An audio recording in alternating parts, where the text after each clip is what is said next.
Elevation Nation, I hope you're ready to soar into outer space. We are getting a little bit sci-fi today because we have on the actualized alien, Christian Mortensen. Christian and I first met back in my real corporate days and stayed in touch. And he's now left the corporate world, is building his own business as a life coach and also something I love, a Wim Hof breathwork instructor. But he's so much more than just that. He is someone who inspires a lot of people with the energy that he puts out into the universe. He knows a ton about mindset and living your most fulfilled life. So Christian, or Mr. Alien, I guess we have to call you today, thank you for joining Elevation Nation, man. We are so hyped to have you. My pleasure. My pleasure. That's a great intro, Sam. I appreciate it. So is the actualized alien is like, do your friends call you that growing up, or is that just like your alter ego on social? It's right now it's kind of a personal brand thing. I've always liked aliens. It's funny. I was at a event yesterday, and a woman who's like, I'm into some very esoteric stuff. So this woman who can channel and see things about people, she looked at me and she's like, "You're from another universe. You are an alien in a past life." And I've been told that multiple Wow. times, so you can't deny that, Well, I love it. I actually can't wait to get into that. I want to hear more about that story for sure. I'm also digging the shirt a lot. I like that. That's a really cool vibe. If you're listening on the pod, check us out on YouTube. You can see Christian's shirt. Worth Got to it. hype up the YouTube, right? Exactly. It's worth it. Just, All right. Well, just to see the shirt. just to see the shirt and, Sam's face and my face as well. Christian, every episode we start the exact same way. We would love for you to tell Elevation Nation a little bit more about you. What's your elevator pitch? Ooh, elevator pitch. I like the double entendre. So right now I'm in the business of life transformation. So I call myself a life transformation coach. And so I'm into helping people have transformative moments, breakthroughs, seeing things differently.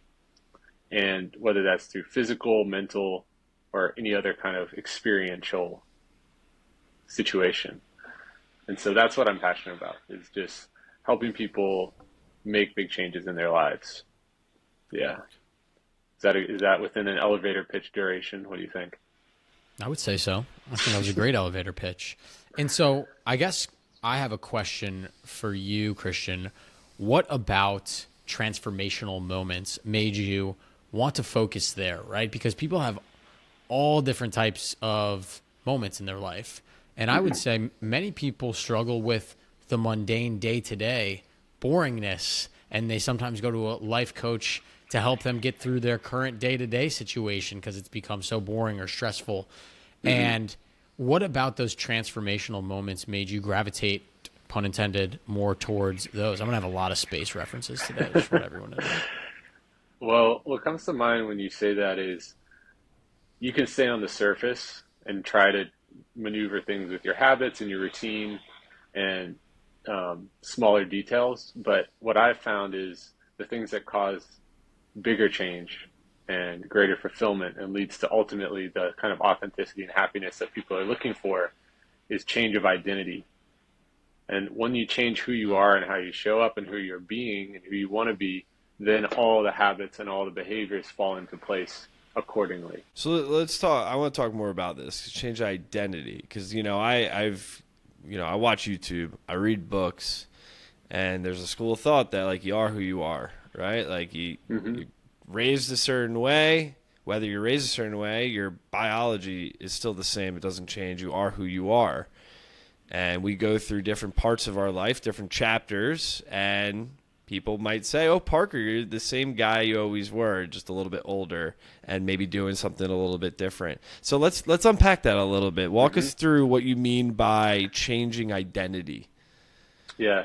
So I do believe, like you're saying, that there's a certain amount of kind of innate personality traits and an innate way of being that people have. And you can see it with babies and children. Like certain babies are born and they're super active and super big personalities. Certain babies, like me, when I was a kid, I just slept all the time and was very relaxed. So I think I'm just by nature a pretty chill person.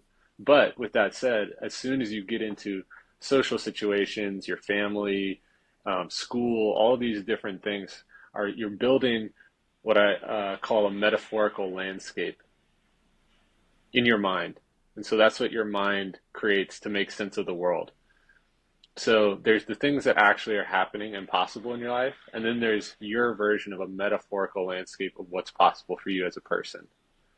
So let's say you have a situation where you try to do public speaking and everyone laughs at you and it's a very bad experience. You create a metaphorical construction in your mind that says public speaking is something I can't do, I can never be good at it, and it's always going to be bad.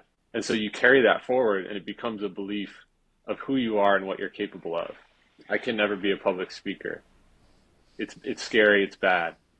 When in reality, you might be someone that's very talented at public speaking, and you could be a great public speaker, but you've limited yourself metaphorically. There's a block there that says, this is a painful thing. There's an obstacle there that I can't get past. And so what I've found in one of my favorite ways of working with people is not just talking on the surface about, how do you want to show up differently? It's going and actually finding like the metaphorical construction that you've created around these blocks. And once you change it in that metaphorical landscape, your mind doesn't know the difference. Your mind thinks that it has been changed and that different things are possible for you. And so your identity can change from, I'm someone who's afraid of public speaking, to I'm someone who is good at or enjoys public speaking. So that's what I mean when I talk about an identity change. I have a quick story that your example just resonated a ton with me, Christian, which makes sense because we have spent at least an hour together getting to know each other more, and I feel like you were speaking straight into my soul there, because in third grade, everybody in my middle school class had to be in the middle school musical. And I was not a good actor or singer, so I got the role of Albert Einstein. He said one line, and I got up on stage. I knew my line, and I went to say it, and nothing came out of my mouth. I never experienced anything like that in my life. I was a social kid. Like, I knew how to talk to people, and no words came out of my mouth. And I remember it was 2 nights of a show, Friday and Saturday night. So after Friday night, I cried to my mom. I was like, I'm not doing this. There's absolutely no way. She's like, you made a commitment. Go up there. You know the line. Say the line. Like, you're fine. And she's like, and if you can't remember the line, just open your mouth. And day 2 came, and I couldn't remember the line. So I just went like this. And that was it. And people just thought my microphone broke, and it was great. Fast forward a couple years. I don't know the exact moment. I wish I had a better memory of this. But as you can tell now, Christian, Parker and I speak around the country. I think it's probably my best skill set, and I absolutely love it, and it's where I feel most at home. And so I think there obviously was some event that changed that metaphor in my mind, because I went from, oh my gosh, I literally can't remember anything when people are looking at me, to I don't need to practice at all. Throw me in front of a stage and I'll be good. And so I think we put a lot of limiting beliefs on ourselves to protect us from past traumas.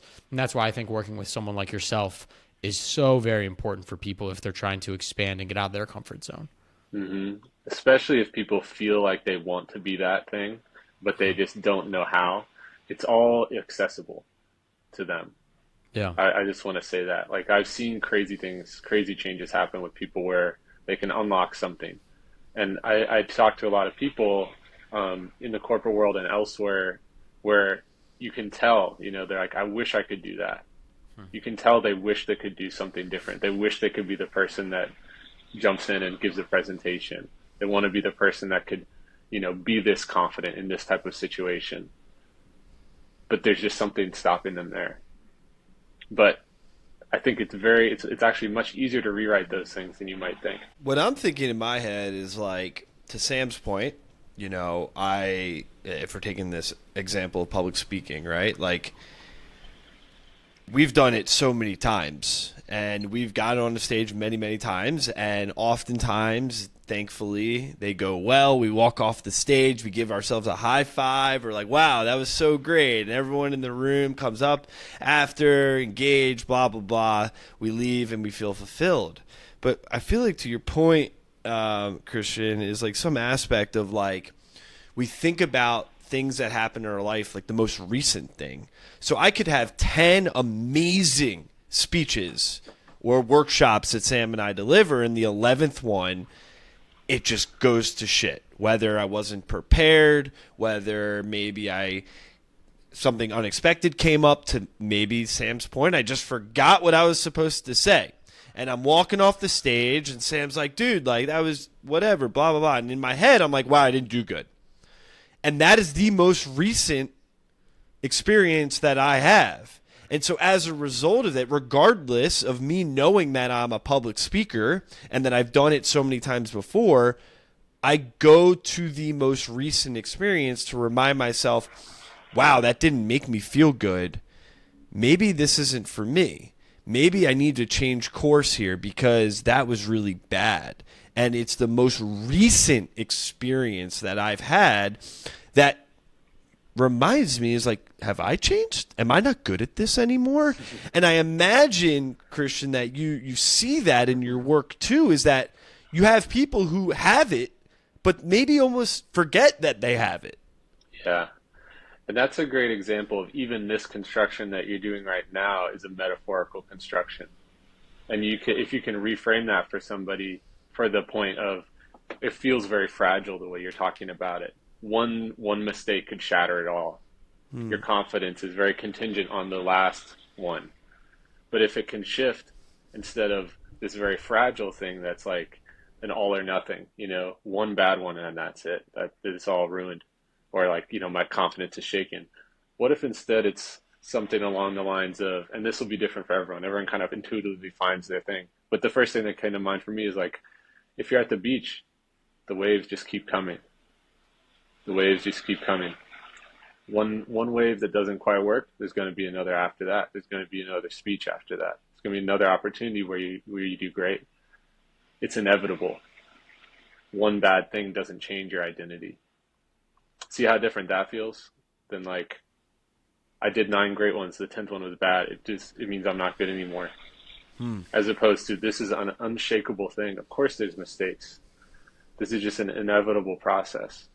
And nothing can shake my confidence in how good I am at public speaking. So if someone can feel that and believe that, that's a very different feeling of the same experience than this is a very fragile thing that could be broken in one experience.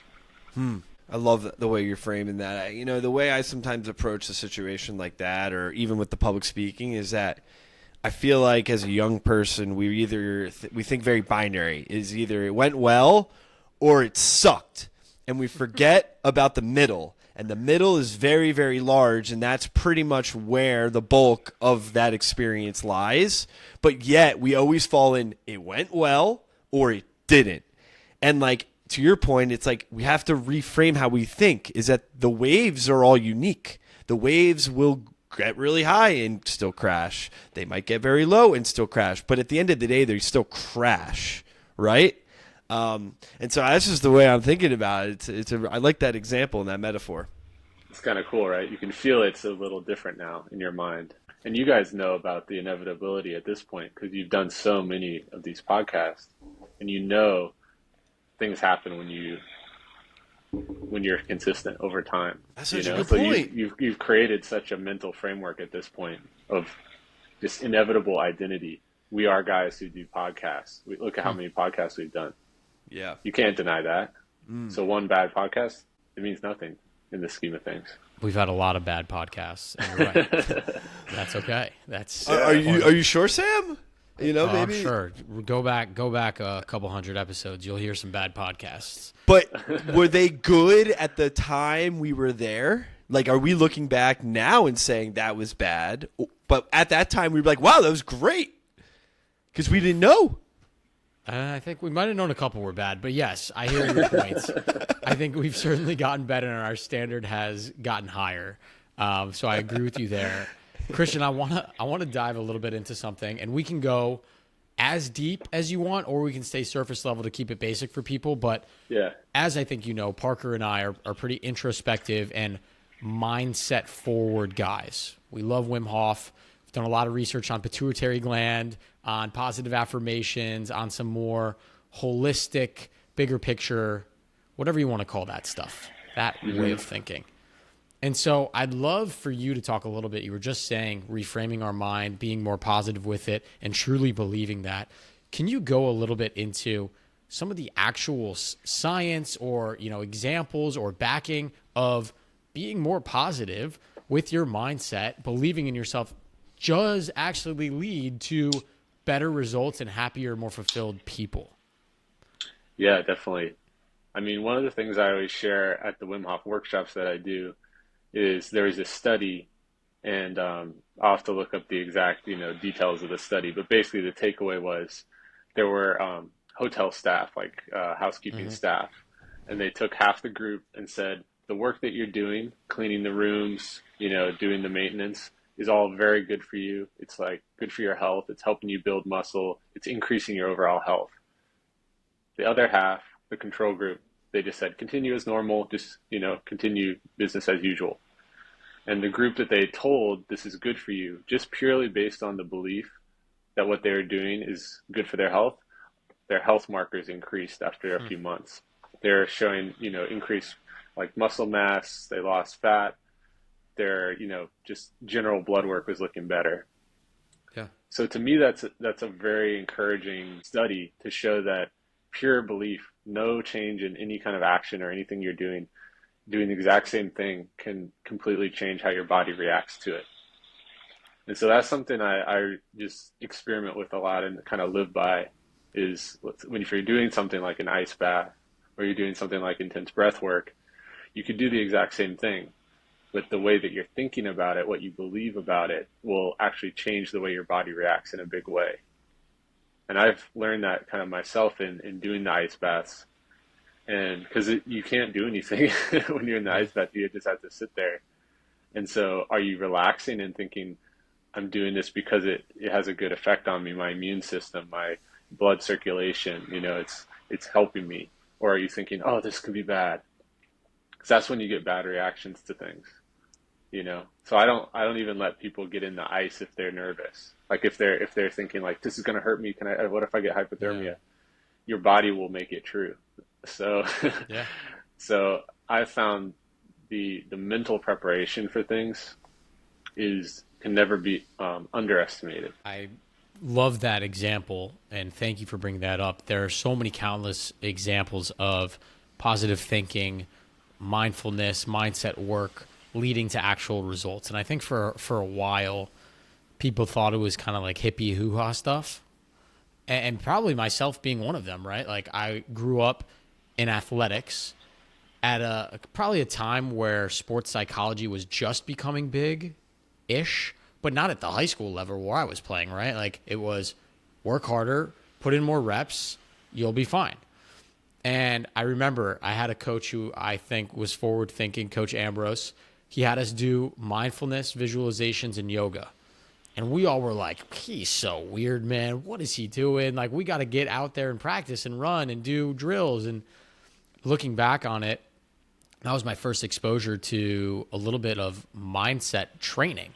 And now, fast forward, right, I've brought that into every aspect of my personal life, professional life. Parker and I continuing to kind of catch each other when we're being negative about things and bring it back to a positive and bring it back to we're going to get here with Elevation Nation and our company and our ideas and EY and everywhere we're headed and thinking so big that it will come true eventually. Yeah. Like I fully believe that whatever dream we have, and I think now it's almost weird because we're living our dream. We Yeah. wanted to have a cool podcast that people listen to. We wanted to have the respect of our peers. We wanted to make content. We wanted to make the world a better place.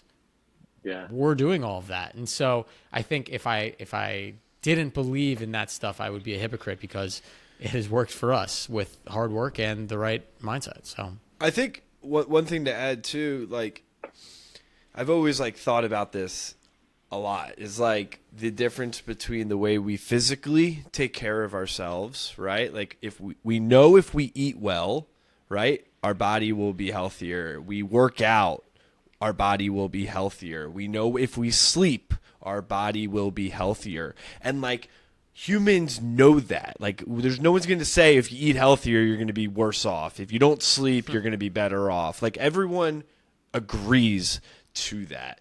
and you can see physical change with physical things that you do as a human. But I think the hard part is on the mental side is it's like in here, and it's not physical. It's all thought.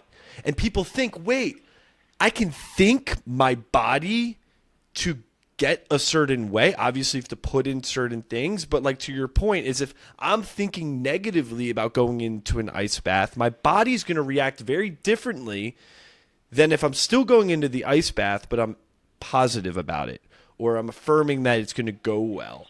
And I think that's just so fascinating that like that's coming to life even more so, that it's not just the ability to control the way we physically take care of ourselves, but how we talk to ourselves and how we accept how others react to us is almost even more impactful to how we like show up as humans.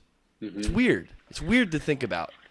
Yeah. I mean, there's a really cool statistic that your conscious mind, you can think about 50 bits of information at a time, approximately, consciously like concentrating on something, but your unconscious mind can process upwards of 50 million bits of information at the same time. Wow. So when you're tapping into that power, it makes sense that you could influence so much about the way your body works and how your body reacts. And to me, it's really fascinating to me how you can kind of send intentions from conscious into unconscious. And then your unconscious mind, the 1,000,000 times stronger processing power, is then making those things true. Whether they be, how you feel in your body, what you believe about yourself. And what they say, like when you think about a red car, all you see is red cars from then on. If you have things that you're consciously wanting to have happen in your life, you're going to be unconsciously noticing all the opportunities that can make that thing a reality. So how are you helping people notice those changes that they have when they start to have those, more positive self-talk? Like, what is it that a human can do to acknowledge that? Because, if I don't eat a lot, I'm going to lose weight, right? And I can be like, wow, I weigh less. My change is having an impact. But oftentimes when we make a change in here, we don't necessarily always feel or see that impact. Yeah, that's an interesting question. I never really thought about how do you quantify mental change. But I'd say most people that I would have talked to, it's like once you start noticing your thoughts, then you start having a lot more control or influence over your thoughts. So you guys mentioned mindfulness, just being aware that you're even having those thoughts. Because I think for a lot of people, they never quite even realize that that's something that you can take a step back from. It's just like, I feel bad. You don't even take it a step further. So I feel like the first thing is just, are you aware of what the thoughts you're having even are? And can you step back for a second from those thoughts? Because that's very powerful in the first place. But then I'd say from that point, then it's like, how often am I having those thoughts that I don't want to be having? And how can I interrupt them and replace them with something else? Does this sound like something you guys are kind of tapped into, I would think, with the mindfulness stuff? Oh, 100%. But it's not easy. No. It's always hard. It's always like you get caught, right? Yeah. Well, that's where, for me, that's where the metaphorical landscape stuff is very helpful. Because usually those thoughts are coming from a belief of some kind, a negative belief usually, or a belief about what's not possible for you or what should be happening. So, what's an example of a recurring negative thought that you have, Parker, that you'd want to have less of? Honestly, I've been struggling with my sleep recently, and when I wake up and I know I have a bad night's sleep, it almost translates into how my day is, because I think back to how I slept. Wow, I slept bad. So now I'm going to have almost a bad day as a result. Whereas I know if I wake up feeling like I had good sleep, I don't have to think negatively about it. And I'm like, oh, okay, it's a good day ahead, essentially. Yeah. So you have a kind of construction in your mind that is, this chain of events happens when I don't have a good night's sleep. So then at what point do you have the thought, I had a bad night's sleep, I'm going to have a bad day? where can you catch that is kind of now the goal. So it's like, just imagine waking up. You don't feel like you had a great night's sleep. At what point would you say you would realize that you didn't have a good night's sleep? I would say if I was up for like more than 30 minutes in the middle of the night, and then I've already said, okay, now since I didn't have a good night's sleep, I've been up for 30 minutes, an hour, whatever, I'm going to skip my morning workout because now I want to get more sleep. So I'm skipping my morning workout, and I know when I skip my morning workout, my day is not as good because I like working out in the morning, get energy out early on. And if I can't work out because I negatively slept, then it's like, damn, this day is already off to a really bad start. Hmm. And do you know for sure that when you don't work out, it's going to be a bad day? Can I you be don't know if 100% certain of that? definitely not. I just know the way I feel is Hmm. not as good. If I want to be my best self on a day, I know good sleep and a morning workout sets a great foundation for a really elevated day. I Yeah. know that's a recipe for me. And once you're in that point in the middle of the night, you were awake for an hour. And what if someone came to you and gave you a choice? You can either get an extra hour of sleep and not work out, or you could get up extra early and work out. Either way, you're going to feel bad about your day.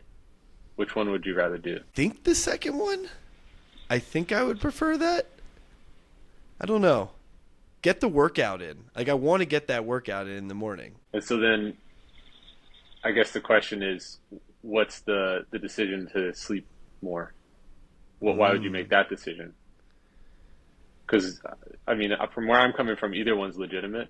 But this is revealing a little bit just how you think about it. So then you're more aware. I mean, it's a great point. It's like I don't want to feel tired throughout a given day, but I know that me as a person, Sam knows this very well, is like I'm a very energetic person. I need to release energy, and sitting at a computer all day is just not the way I do it.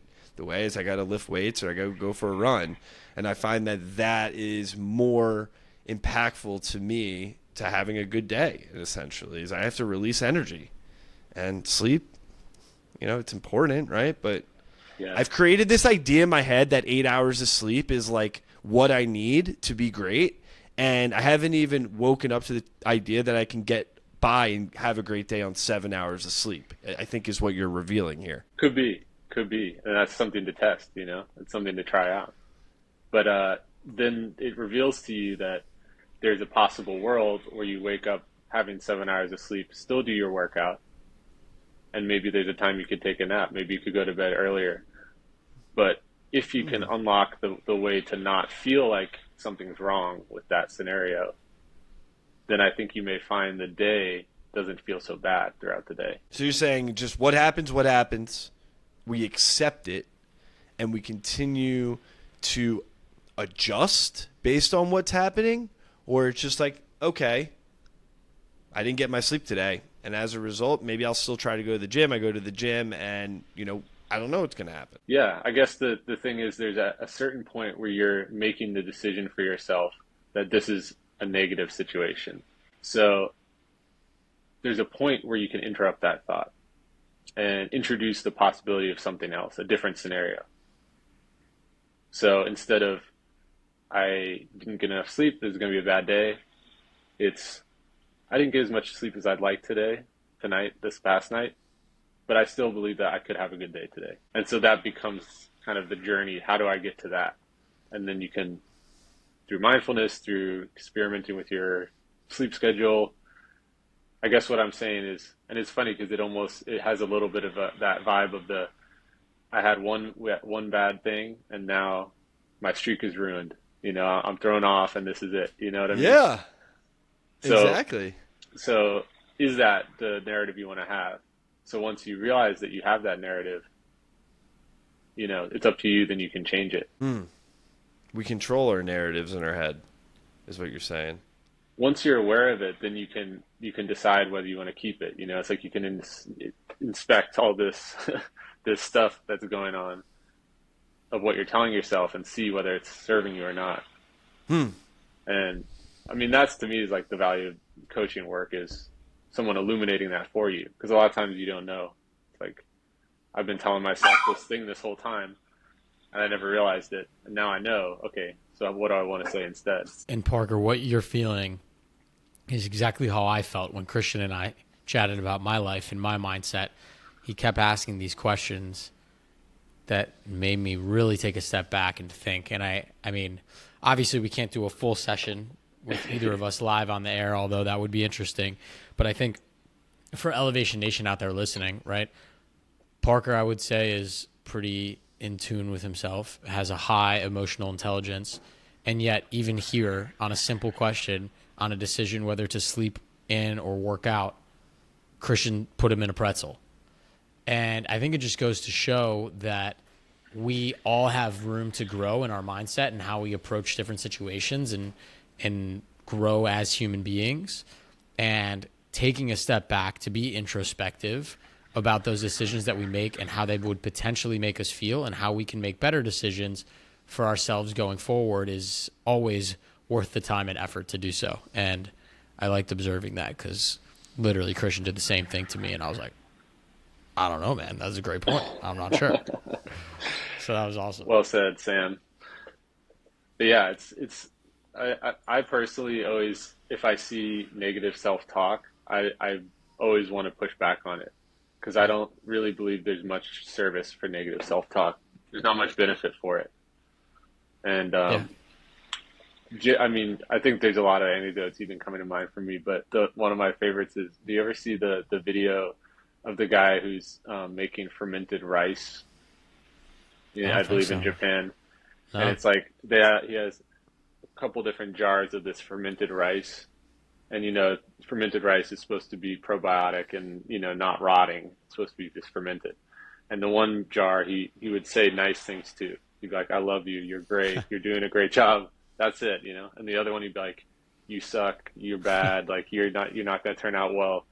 And that one that he was negative to, purely just talking, sending that negative vibe to, rotted, like went bad.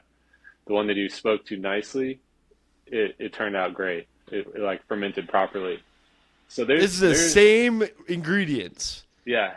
So there's a lot of things like this with plants, people playing music to plants and being positive towards the plants. There's energy exchange happening. And that's what you're doing to yourself. If you're like, I suck, I didn't get enough sleep, wow, this is, I messed up again, you're going to feel it in your body. You know, that's like real signals you're sending to yourself. But if you're like, hey, like, at least I got up and did my workout, I feel great, you know, one less hour of sleep, who cares? You know, I'll go to bed early tonight. I'm only human, you know, I'm doing my best. That over time will be a very different feeling in your body, just from the energy you're sending yourself and what you're programming into your mind about yourself. Same with working out, you know. If you're constantly working out and thinking, I'm not big enough, I need to gain more muscle, so you look in the mirror and feel bad about yourself, that's going to affect not only how your body reacts, but, you know, how you feel about yourself, your beliefs about yourself. That carries into everything. That's been like an eternal, because I have trouble gaining muscle, you know. That's been like my lifelong like workout goal.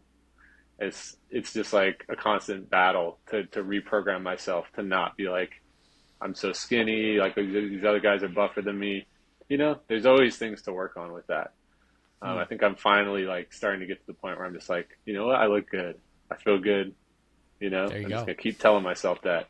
And you feel it, you know, like you feel it differently, you walk differently, you feel more confident the more you tell yourself that you should be confident and that you're, you know, just talk nice to yourself. I see nothing but positives to that approach. Energy is infectious. Yeah. Energy has so much power, more than we can scientifically study right now. And we have scientifically studied what we do know. And to your point, Christian, there are so many different experiments that have proven that positive energy helps a lot of different things happen. And so I love that we were able to dive into it. I don't love that we've only scratched the surface. Like, there is so much more to dive into here. I mean, we didn't even talk about Wim Hof yet, a practitioner of positive energy. And if you are looking for, I would say, you know, maybe some of the positive affirmations and mindset stuff is a little too woo woo for you now out there, Elevation Nation. I hear you. I was like that. So I actually started with Wim Hof stuff. That was my first endeavor into mindfulness because it was physical. It was something that I could do. It was breath work, which I'll let Christian talk about in a second, and cold exposure. Those I knew, to Parker's point, I could measure those. I lasted 3 minutes on a breath hold and 4 minutes in a cold plunge, right? Like I had a goal that I could push towards. And then once I started to adopt those methodologies, it opened up my mind of new ways to help my body and mind feel better. So I wanted to give you the opportunity, Christian. You're obviously a Wim Hof certified instructor. You know a ton about the practice. Can you give us just a quick lowdown on our favorite breathwork practitioner, a guy that I think revolutionized humanity, essentially? I'll let you give him his little spiel. Yeah, I mean, the cool thing about Wim Hof is he's all about the power of the mind. You know, to him, and like if when you listen to his philosophies, and like, you know, when I met him, it's all just like be playful, have fun, and just test the limits with your body. Don't force anything to happen just for numbers' sake or for a record's sake. But when you do tap into that deeper control, that deeper access to your mind body connection, you can do crazy stuff. Yeah. And it's whether or not you want to do something like sit in ice for an hour, you know, but just knowing that you can connect deeper in a deeper way and, you know, influence your immune system even, you know, and help yourself be healthier, help yourself be stronger. That to me is very inspiring. And I mean, some of the craziest stuff Wim Hof has done is stuff where he wasn't able to even do the breath work. He wasn't able to do anything but just sit there. And, you know, there's examples where he sat in studies. He sat in like a thing that was measuring his body temperature in cold water, and then they'd make the water warm again and make it cold again. They did it the same way with a control. He was allowed to, you know, basically what the study was, all he was allowed to do was think. So the first time they said, you can't think, you can't meditate. His temperature, his body temperature fluctuated as the water got cold and hot. The second time they're like, okay, you can meditate, and just only that. You can meditate, no breath work. He meditated and thought, make my body warm. And his body temperature stayed consistent, even with cold water and hot water. And so that just shows, just by thinking, just by mind-body connection, you can cause your body to be warmer, which is kind of crazy, right? I mean, that's like conventional science would say you can't do that. But there's monks, you know, that he was inspired by. There's monks that do this. They sit in the snow and they just meditate and think, and they melt all the snow around them. So, I mean, it's just very interesting stuff. And it's like when you talk about athletic stuff, I think that's where true kind of champion level people who set crazy records, they're tapping into something deeper than just working out. They're tapping into some kind of deeper body chemistry, where they're able to connect. And I experiment with this actually this year. One of my goals has been shirtless running as far into the winter as possible. So I recently tapped out at like 20 degrees or something, 21 degrees. It was too cold. Yeah. But that's a thing where if you go out there and just think, I'm going to be warm, like make me warm. And just think that enough, and you can start to like feel the connection of that, like feeling of warming yourself, and just start running. It's like it feels like a spring day. You know, you're running out there, no gloves, no shirt, no hat, and people are like looking at you like, what the hell is this guy doing? But once you've connected in that way, it's even hard to describe. But it's like you feel this feeling of like, make me warm, and I don't know. It's like hard to really describe, but that is what's possible. And I think once you start seeing that that's possible, then you're like, whoa, what else is possible? You know, like all these things that I didn't think were possible, you know, maybe manifestation is realer than I thought, you know, maybe energy and like invisible forces are realer than I thought, you know? I mean, you you could sit and listen to someone talk about it, right? But if you don't see it for yourself or try to put it into practice for yourself, you'll never be able to get yourself to really see what it could be for you. Yeah. And that's, I think, the thing, like with the mind, is that you could have people watching the most talented people in the entire world, telling them, all the motivational stuff in the world. You could have people listen to the breathwork gurus of 2024. But if you don't sit there and put it into practice, it means absolutely nothing. It might inspire you in that moment, but it doesn't mean anything if you're not doing it for yourself.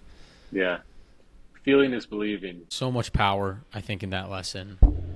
I know if folks want to learn more about transformations or energy or Wim Hof, Christian and the Actualized Alien is certainly the place to go. Again, I'm bummed because I have so many more questions for you, Christian. So I'm going to have to email you or text you on the side. I absolutely love this topic. It's something Parker and I are obviously very into. We've done a lot of exploration on it and are really just getting started with how deep we can go. So it's so amazing to have an elevator like you in our network now, our new resident alien, to help kind of be a mentor for us as we go on this mindset journey. I do want to transition us, Christian, into our next segment of the pod, which is our rapid fire segment. We just have a couple quick hitting questions, and we want to know the first thing that comes to mind. Are you ready? Yes. Cool. So I know you've been working out a ton all over New York City in different parks doing really cool workouts. But I'm curious, New York's a big place. Where is your favorite place to work out in New York City? Well, one of my favorite places was always Brooklyn Boulders. But I don't live that close to Brooklyn Boulders anymore. But I think my favorite place is the park that I go to, Highland Park in Queens. It's they got tennis courts, they got a soccer field, they got the adult calisthenics area. Yeah, it's fun. A lot of fun characters hanging out there, and you can chat with people and hang out. Yeah, a lot of dogs. It's great. Very underrated park, Highland Park. Love it. Big park fan. Haven't been to Highland Park though. Sounds pretty cool. Highland Park, Chicago, Illinois, I think I've been to, but not that one in Queens. Christian, we're talking about outside activities. Let's talk about inside activities. What's one activity that you do to get your day back on track when you're a little thrown off? Well, breath work is always great. And my favorite form of breath work, you would expect maybe Wim Hof, but I've actually gotten really into the didgeridoo this past couple of years. Whoa! And that's, no way. It's kind of, do you have one? Another strange thing. Oh yeah, I'll grab it real quick. Sam, do you know what didgeridoo is? I think I do. If it's what I think it is. I remember someone came to my like my elementary school class to play one of these. Sick. It's so this cool. Is the portable didgeridoo. It's curved up, but usually they're like a straight one. But yeah, it's there's a technique called circular breathing, where you're breathing, you're like blowing out through your mouth and breathing in through your nose at the same time. So that was one of my goals. Wow. At a certain point, I was like, I've always wanted to learn circular breathing, so you can just play continuously. You can play for like indefinitely, but it's like you hold the air in your mouth and then breathe in through your nose at the same time. It's just continuous. Wow. I know you guys were expecting. No, I think I need a lesson. Breathing. That's incredible. That's a first on Elevation Nation, but I love it. I can probably give you guys a lot of firsts, but yeah, didgeridoo playing is very calming because vibration is good for you. Good at opening your sinuses. Good, like a lot of vibrational theories out there, sound healing and all that. But I really like didgeridoo. It's calm, drone effect, and like the breathing. Yeah, it'll recenter you for sure. Very cool. I love that. All right, our last rapid fire. Parker and I love to read, get a lot of wisdom from the universe. Do you have a book recommendation for us, Christian? Ooh, that's a tough one. A lot of the books I've been reading lately have all been like hypnosis and like technique driven. So I don't know if those are that interesting for you guys. But one of my favorites is The Alchemist. I feel like that's a really great, just classic kind of anecdotal tale. And personally, I love fables and fables, myths. I feel like those archetypes are super interesting and tend to be very universal for people. And another one, as I was saying, that Neverending Story. If you guys have ever read the original book, Neverending Story, very, very good book. I read that a couple years ago as an adult. You know, the classic movie, Neverending Story. But the book is very good, and it's like a hero's journey that you read it and you're like, oh wow, that moment for some reason it felt very meaningful throughout that book. So if you guys like those kind of There we go. fantastical tales, Neverending Story, very good book. I know Parker's smiling because he just read The Alchemist again. Oh, it's a great one. Yeah, I mean, I love that kind of stuff. That's the kind of writing I like to do, you know? Yeah, I really enjoyed it, and it was like I was trying to not have myself read it so fast. I was really trying to take it in, but it's a good one. All right, Christian. Well, we're on our last question, which is an important one to us at Elevation Nation because Sam and I know it binds us all together as elevators. And that is a question on the mental motto. That's a phrase, a quote, a slogan that you lead your life by. Sam's got a motto. I got a motto. Elevation Nation, everyone has a mental motto. And so we're obviously very curious. Christian, what's your mental motto? I was trying to think of different ones, but the one that came to mind first was just let go. And it's funny because I was talking to my wife earlier before this, and I was like, my mental motto is just let go. She's like, what? Why is it just let go? Because I know I'm a pretty driven person. Like I'm pretty focused on things. I like a certain amount of routine and control in my life. But I think just let go is very meaningful for me because it's what I've had to do to remain like sane and have breakthroughs in my own life is like letting go of old identities, letting go of the need to feel certain ways. For me, a big one was leaving the corporate world, letting go of that and everything it entailed, the financial security of being like at a management level in the corporate world, going to starting your own business.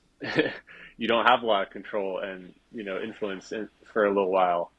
So like letting go of that identity, letting go of the stability, trusting that there will be a new chapter that will work out. So to me, just let go of other people's reactions, just let go of judgment. You know what I mean? There's like, you can just keep going and going with that one. Yeah. So I think it's very important, especially for very driven people and people who want certain outcomes, to just let go of a lot of the things that you're grasping onto, and life becomes a lot more flowing, a lot more just enjoyable. I love it. A little bit of frozen in that mental motto. Let it go. Just let go. Yeah, I think it's perfect. exactly. Surrender a bit to the universe and Yeah. kind of trust that things will go in the right direction. But Yeah. Christian, I'm so very grateful that we got to finally invite you into Elevation Nation, into our incredible community of people. You are, like I said, our new resident alien, and I'm so excited to continue to learn from you. Parker and I are excited to connect you to the rest of the nation, and we're just so grateful that we got to share a little bit of your wisdom with everybody today. So appreciate you joining us. Yeah, thanks guys. It's been really fun watching you guys do all these podcasts over this time. It's been like a nice constant, like they're still doing it. They're still doing We're it. They're doing still it, doing it. baby. And you just see it. It's like living proof that if you're consistent with something you're passionate about, I really don't have doubt that it works out. Like after this, at this point, you know, I've been in the working world for 13, 14 years. It's like the people who I saw stick with it, you know, I went to film school. It's like the people who really stuck with it and were passionate about it are now like, I see their name in Netflix movie credits. I see them like Wow. working with famous actors and actresses. It's like, it works. It just, Yeah. you just have to like not give up for like the part where it sucks. You know what I mean? It's like, if you care enough to keep going, things will happen, you know? It's like, Yeah. you can't deny it. So I'm happy Totally. for you guys. Thanks, Thank brother. you. All right, Elevation Nation. Until next week, peace.